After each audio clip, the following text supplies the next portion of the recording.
Welcome to the second in our video series, Sailing into America's Heartland, where we will take you through the eastern Erie Canal from Waterford to Three Rivers. We learn the rich history of the canal system and how it built up the towns of upstate New York over a century ago. The Erie Canal kicks off with a bang by taking intimidated boaters through 5 locks in a row to get them up and over the Hudson River escarpment.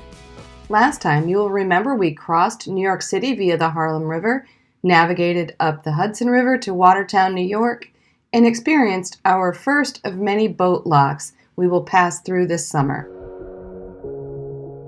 We also explored the beautiful and very historic town of Waterford, New York, and walked toward the locks that we would experience the next morning. We're here waiting to go through Lock 2. They're draining the lock chamber right now. You can see all the water bubbling out of there, causing a bit of flow and current for us right here on the dock.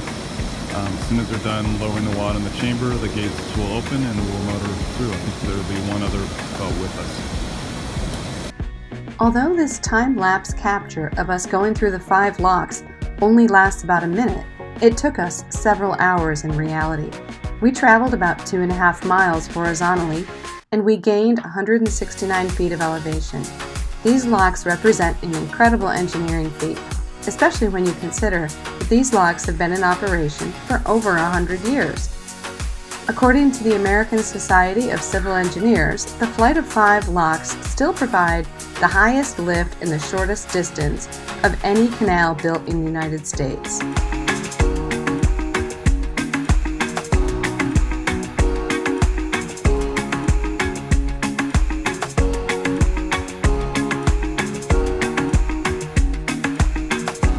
This is called a guard gate, and we believe they are in place to isolate sections of the canal so workers can adjust specific water levels if repairs are needed.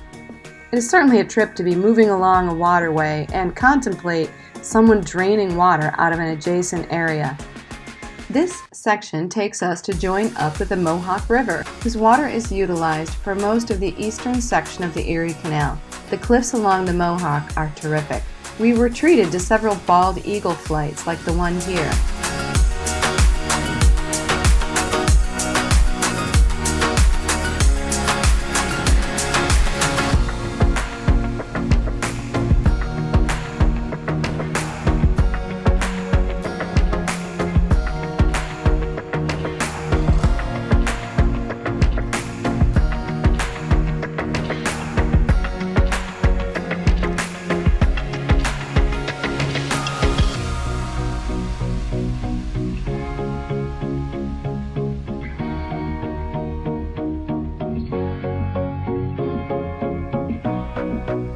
Did you know that Scotia, New York is home to the U.S. water ski team?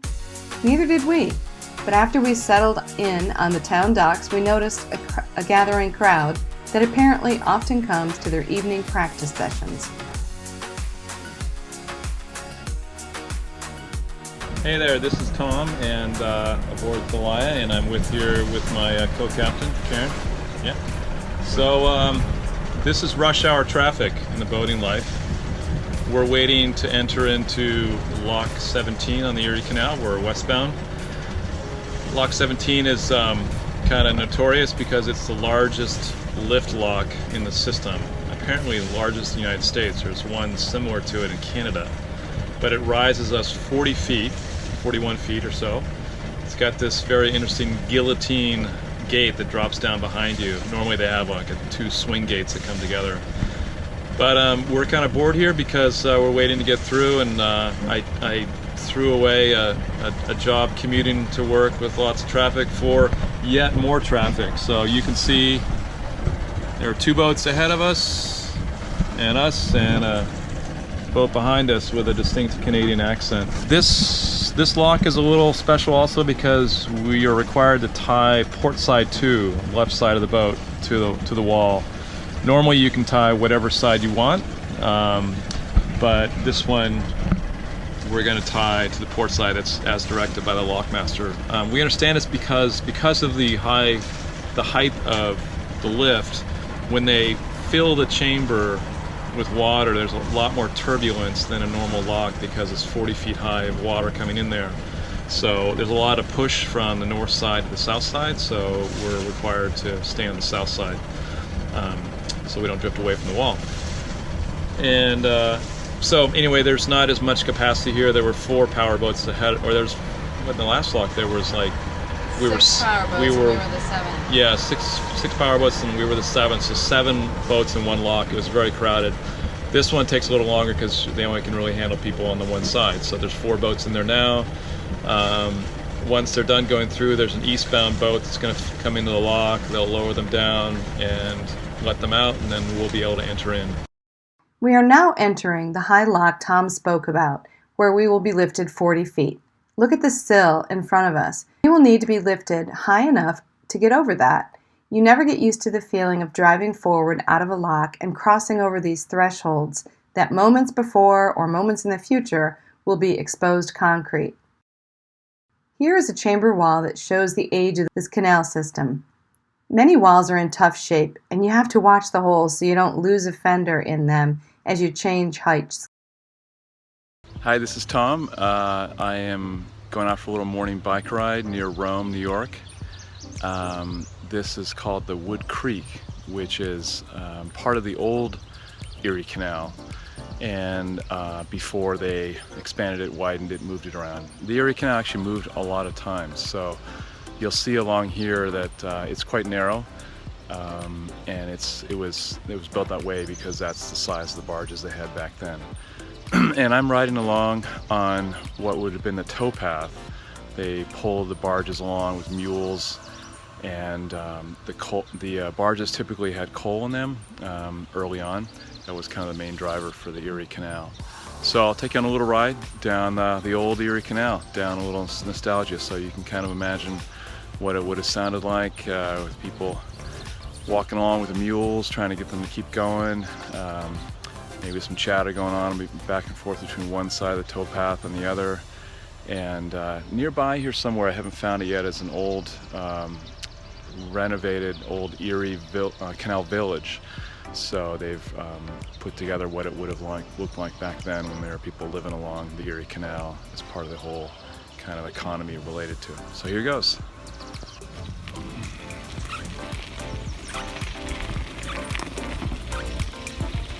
I apologize in advance for any kind of bumping around, all that. I'm the bike rider and the Steadicam operator at the same time, so we'll see how this goes.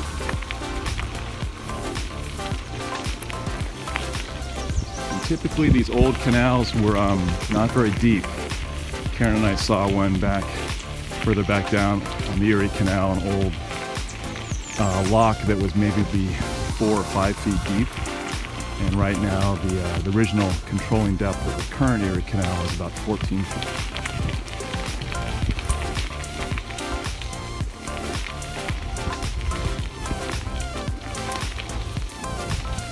So thankfully to the town of Rome, or whoever helped along the way, but they built this out as a nice little bike ride area, canalway bike route.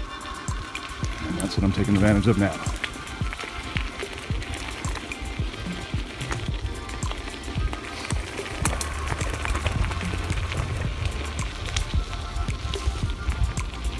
In some areas of the old Erie Canal, they actually found that it was more effective to build an aqueduct over some areas, and that would be cool to see. I think part of this is, it looks like it might be a snowmobile trail in the wintertime, or some kind of trail like that. They've got those small yellow signs that we typically see up in Maine and other parts of the White Mountains.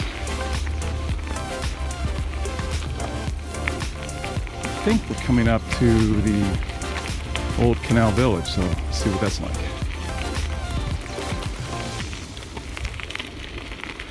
This part of what I call Wood Creek heads down to Lake Oneida. So we're actually in Rome, we're actually one of the highest parts of the Erie Canal, the eastern part of the Erie Canal. We kind of rise up here, and today when we go west, we'll be heading down, we'll be downlocking for a couple locks to the Lake Oneida. Yep, so this looks like the old Erie Canal village. a little bit maybe worse for wear, but at least somebody put some effort into it. And maybe an old canal boat here.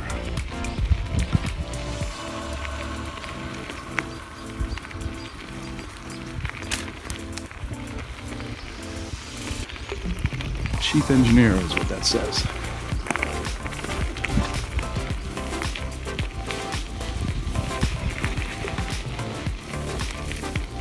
Alright, so we'll wrap up that, and I hope you enjoyed it. The Erie Canal utilizes Oneida Lake as it continues west.